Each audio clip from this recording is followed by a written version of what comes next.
नमस्कार प्यारे किसान भाइयों, राम राम, सत श्री अकाल। किसान पाठशाला चैनल में सभी किसान भाइयों का स्वागत।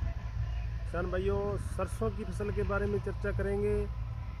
सरसों की फसल जब हमारी प्रथम सिंचाई हो जाती है किसान भाइयों, 35 दिनों के बाद में, सिंचाई होने के बाद में सरसों की फसल में बीमारियां आती है। बीमारियों की चर्चा करेंगे तो मुख्य रूप से सरसों की फसल में जो अल्टरनेरिया बीमारी आती है, इसी तरीके से हैं जो इसके अंदर बीमारी जो आती है वो है आर्द्र गलन बीमारी, यानी ज़मीन की सतह के पास से है जो तना है वो गलना शुरू हो जाता है और अपने कॉलर रोट जैसे लक्षण आ जाते हैं। तो इस बीमारी से किस प्रकार किसान हैं जो निजात पा सकता है? अंधाधुंध फर्टिलाइज़र, जैविक जो खाद है उसका कम प्रयोग करना और ज़्यादा रसायन प्रयोग करने से ज़मीन में है जो कवक की संख्या है जो दिन प्रतिदिन है जो बढ़ती जा रही है। अल्टरनेरिया ब्लाइट के अंदर किसान भाइयों सबसे पहले जो भूरा धब्बा बनता है पत्तियों के ऊपर, बाद में वो धब्बा है तने और फलियों पर आ जाता है।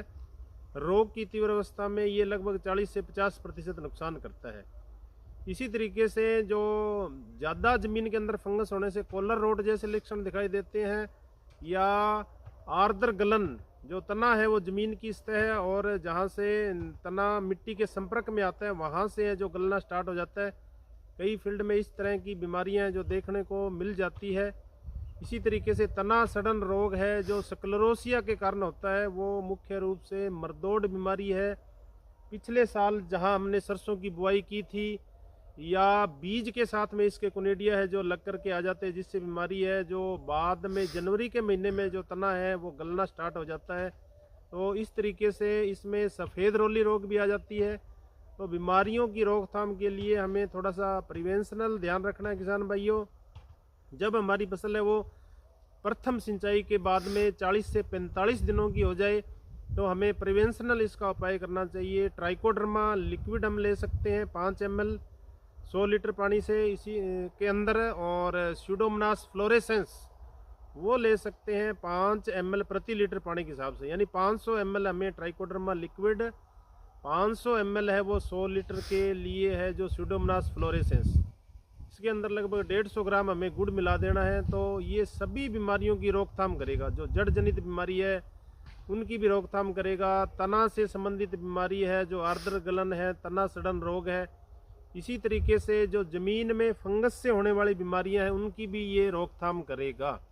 इस तरीके से जो स्यूडोमोनास फ्लोरेसेंस है वो पत्तियों में चला जाता है। जो हमारी एपिडर्मिस की जो लेयर होती है उसके अंदर है, एपिडर्मिस जो पत्ते की लेयर होती है उसके अंदर ये चला जाता है। एपिडर्मिस के अंदर जाकर के ये कई दिनों तक वहाँ पर बैक्टीरिया है जो पड़ा रहता है, और ये जो बैक्टीरिया है किसान भाइयों ये है भूमि के अंदर फास्फोरस को घोलने का काम भी करता है, और साथ साथ में किसान भाइयों ये लगभग 50 से 60 दिन के अंदर 60 दिन तक पत्ती के अंदर बना रहता है, जिससे फसल है जो पाले से प्रभावित होती है उससे भी हमारी ये बचत करता है।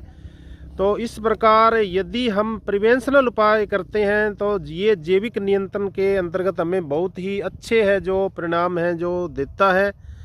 और साथ साथ में कई किसान भाइयों के जो अनुभव है, पिछले बार है जो कई किसान भाइयों ने 2 स्प्रे किया था जो 40 से 45 दिनों के अंदर है। एजोस्ट्रोबिन 11% प्लस टेबुकेनाजोल 18.3% जो मिक्स आता है वो 2 ग्राम प्रति लीटर पानी के हिसाब से छिड़काव किया गया था। जो है तना गलन है, आपके आर्द्र गलन है और अल्टरनेरिया ब्लाइट।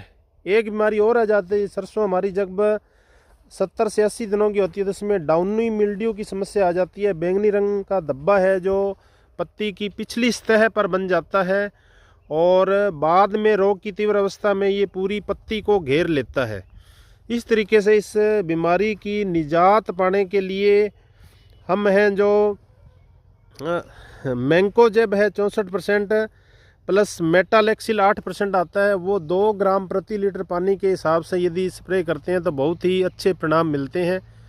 जो हमने बताया था ट्राइकोडर्मा या स्यूडोमोनास है वो प्रिवेंशनल यदि स्प्रे करते हो तो बैक्टीरिया से होने वाली बीमारियां प्लस कवक से होने वाली बीमारियां सभी की ये रोकथाम करता है।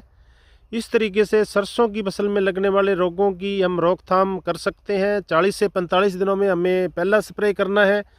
उसके बाद में दूसरा जो स्प्रे है, हमें लगभग 55 से 60 दिन की क्रॉप हो जाए तो अपने पास जो दिसंबर का महीना है उसमें यदि हम स्प्रे कर लेते हैं तो बहुत ही सेंसिटिव क्रॉप होती है सरसों की फसल है जो, इसमें बीमारियों की है जो तादाद है वो थोड़ी सी ज़्यादा रहती है। यदि हम स्प्रे टाइमली कर लेते हैं, 2 स्प्रे है, तो हम बीमारियों से बच सकते हैं। तना सड़न है उससे भी बचा जा सकता है। जो सफ़ेद रोली रोग है, वाइट रस्ट है, उस रोग से भी है जो बचा जा सकता है। इस प्रकार जो किसान के एक्सपीरियंस है, जिन किसानों ने पिछले 1-2 सालों के अंदर है एजोस्ट्रोबिन 11% प्लस टेबुकेनाजोल 18.3% का पहला स्प्रे है वो 40 से 45 दिनों में, दूसरा स्प्रे जो 55 से 60 दिनों के अंदर जो किसान भाई बता रहे हैं उन्होंने स्प्रे किया है, तो उसके अंदर लगभग उनके तना सड़न है वो नए के बराबर रहा है।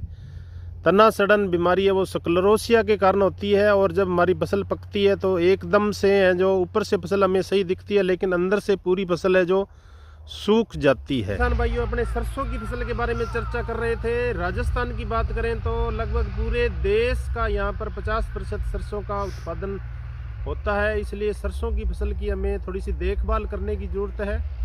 प्रथम स्प्रे है जो हमें बताया जैसा कि 45 से 50 दिनों में, दूसरा 55 से 60 दिनों की 15 दिनों के अंतराल पर जब 60 दिनों की क्रॉप हो जाए तो ये 2 स्प्रे हम कर लेते हैं तो बीमारियों से लगभग हम निजात पा सकते हैं। ये हमें थोड़ा सा ध्यान रखना है।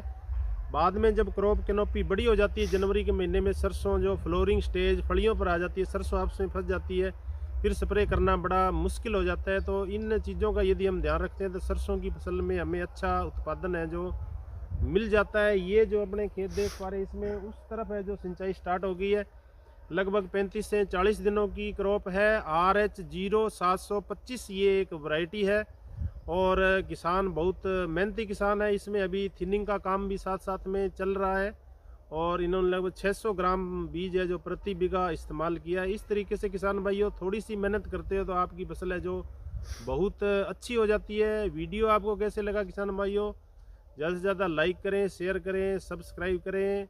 राम राम जी, सत श्री अकाल जी। हमारा जो उद्देश्य होता है किसान के पास ज़्यादा से ज़्यादा टेक्नोलॉजी पहुँचे ताकि किसान आत्मनिर्भर हो, समाज में उसका जीवन स्तर ऊंचा हो।